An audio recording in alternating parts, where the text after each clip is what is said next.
سلام. برای اینکه یک پوست خوب و نچرال داشته باشیم توی پوشش کرم، زمانی که کار میکاپ انجام میدیم، پوشش کرممون یک بافت خیلی سبک و خوبی رو به ما ارائه بده، چندین مورد لازمه. یک، اینکه پوست شیف شده باشه و هیچ موریزه‌ای روی پوست نباشه. دومین اتفاقی باید بیفته اینه که پوست به شدت پاکسازی شده باشه و منافذ تخلیه شده باشه، چون حتی این منافذ کوچیک روی بینی یا روی گونه مانع از خواب کرم میشه و جذب آبرسانمون و جذب پرایمری که میزنیم به این دلیل باعث میشه که کرم نخوابه. پس قبل از این که میخوایم کار پوستی رو انجام بدیم و بخوایم کرم رو روی پوست بخوابونیم، باید پوست به شدت پاکسازی شده باشه، آبرسانی شده باشه و شیف شده باشه. برند کرمی که استفاده میکنیم مارک توی اولویت 4 و 5 ما قرار داره. اولویت های ما جنس پوست، کیفیت پوست، تمیز بودن پوست، شیف بودن پوست ابتدای امر برامون مهمه. بعد از اون مارک و برند برامون مهمه. شما اگر بهترین مارک رو هم داشته باشین، بهترین برند رو هم داشته باشین، ولی پوستی باشه که پاکسازی نشده باشه یا منافذ خیلی زیادی داشته باشه که منافذ پر از جوش‌های سرسیاه باشه یا شیف شده نباشه، این کرمتون اصلا خواب خوبی نداره. دومین نکته‌ای که باید در نظر بگیریم چربی و خشکی میزان کرمه. یک تایمی باز شده بود که همه از استیلودر استفاده میکردن، از نارس استفاده میکنن، از هولو بیوتی استفاده میکنن. ما باید بیس کرم ها رو بشناسیم، بدونیم که چه کرمی رو برای چه پوستی استفاده کنیم. برای پوست هایی که خشکن ما نباید کرم های خیلی سنگینی مثل استیلودر رو استفاده کنیم. استیلودر به شدت بافت سنگینی داره و روی پوستی که خشکه خواب خوبی نمیتونه داشته باشه. گاهی ما این بیس برای بعضی از پوست ها باز بسیار سبکه، ما این رو ترکیب میکنیم تا حدودی با یک کرم سنگین تر برای پوست هایی که مختلطن. گاهی به تنهایی مک جواب میده، گاهی باید مک رو با کرم های سبک سازی کرد، مثل کلارنس که یک کرم روزانه و اورلاستینگ، اون رو باید با اون ترکیب کرد تا یک بافت سبکتر و پوشش بالاتری پیدا کنه. یکی دیگه از نکاتی که خیلی مهمه توی خواب پوست رنگ کرمه. رنگ کرم باید همخوانی داشته باشه با جنس پوست‌های ما ایرانی ها. پوست‌های ما ایرانی ها اصولاً رنگدانه زرد و آبی رو، پیگمنت زرد و آبی رو توی پوستمون داریم، به خاطر اینکه بیس ما آسیایی ها اصولاً سبز است. به این دلیل باید از کرم های استفاده کنیم که داخل ترکیبشون تونالیته صورتی یا نچرال داشته باشه. به طور مثال سری NW کرم مک به اصلا مناسب پوست ما ایرانی ها نیست. NW سری بژ، پوست ما داخلش رنگدانه سبزی داره. اگر این بژ بودن با این سبزی ترکیب بشه، شدت این رو بیشتر میکنه و پوست ما تا کدر دیده میشه. چیکار میکنیم؟ از بیس کرم هایی استفاده میکنیم که یا نچرال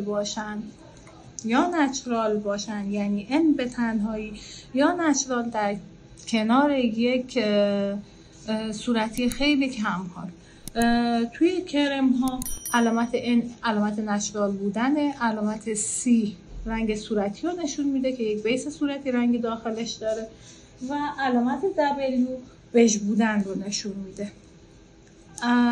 توی این کرم ها اگر بخواین تون رنگی رو بتونین بخونین و حدس بزنین، میتونین اینجوری ترجمه کنیم که این یک کرم نچرال بژه و این یک کرم نچرال صورتی رنگه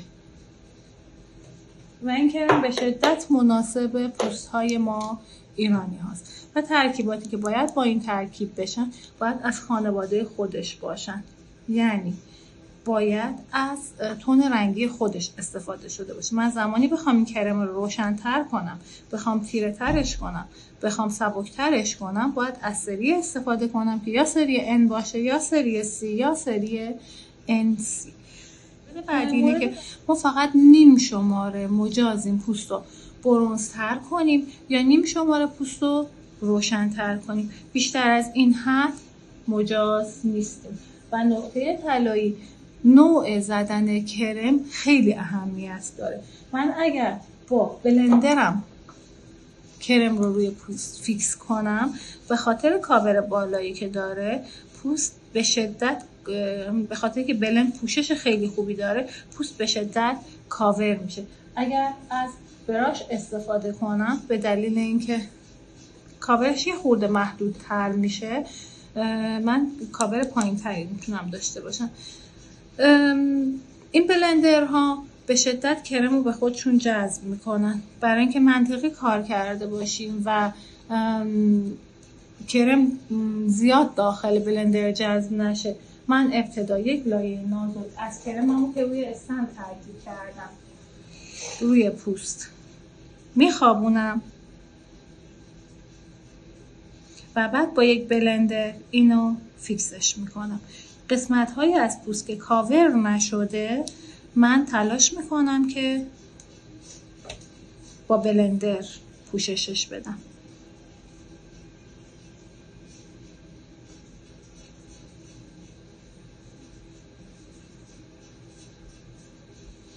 خب یک تایمی کاموفلاژ ها خیلی باب بود که کاموفلاژ ها پوشش دهنده جوش ها بودن، پوشش دهنده لک های تیره یا جوش های سرقرمز بودن. الان نیاز نیست. توی بیس کرم ما اصولا توی ساختارش این ترکیبات جا داده شده. یعنی من توی بیس کرمم تونالیجه صورتی رو یا تونالیجه سبزی رو میتونم داشته باشم، پس دلیلی نمیبینه که قبلش از کاموفلاژ استفاده کنم. ولی اگر ماه گرفتگی دیدم، ابتدا از کاموفلاژ یا تتو رو خواستم کاور کنم، ابتدا از کاموفلاژ استفاده میکنم. کاموفلاژی که اون تیرگی رو کاور کنه. کاموفلاژ هم میتونه نارنجی باشه، از بیس کم رنگ تا نارنجی پررنگ، بسته به نوع میزان اون پوششی که میخوام بدم. و باید دقت کنیم که من دیگه نمیام زمانی که میخوام یک لک یا یک تیرگی رو کاور کنم با این براش روش بکشم. به هیچ عنوان این کار رو نمی کنم. 0 تا 100 کارم با بلندر.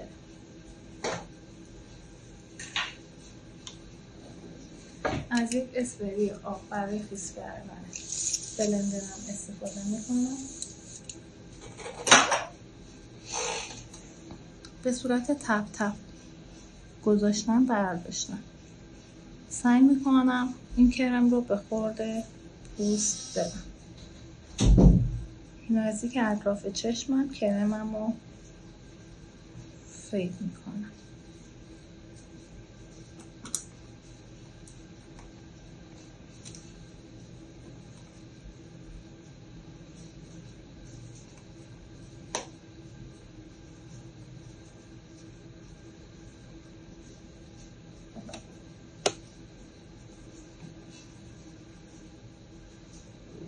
این کار انقدر باید ادامه بدم که زمانی انگشتم روی پوست میذارم، رد انگشت من روی پوست اینجوری نمونه، یعنی کرم به صورت کامل خشک شده باشه.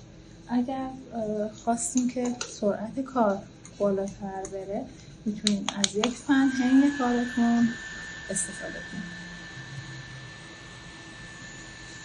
اگر کرمتون خیس باشه و شروع کنیم به کانتور کردن، کرم با کانتور برمیگرده.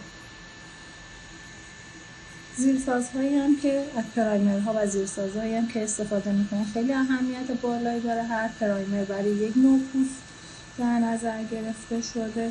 اصولا پرکاربردترین پرایمری که میتونین استفاده کنین بنفیت سبز یا پرایمر مکه که حالت قابض منافذ داره و منافذ پوست رو جمع میکنه. یه مقدار آبرسانی داره و در حین آبرسانی لیفت کنندگی هم داره. به دلیل اینکه منافذ رو میبنده حالت لیفت کنندگی هم داره.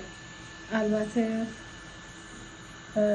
به دلیل اینکه محصولات مک خیلی اصلیش در دسترس نیست، میتونیم از بنفیت استفاده کنیم. بنفیت پرایمرش پرایمرها متفاوتی داره، پرایمر آبرسان داره، پرایمر لیفت کننده داره. مناسب ترین نوعش همون پرایمر رنگ سبزشه که پرایمر مخصوص پوست‌های مختلف و چربه و ما بیشترین مشکلی که توی ایرانی ها داریم منافذ بازه که میتونیم از این پرایمر استفاده کنیم.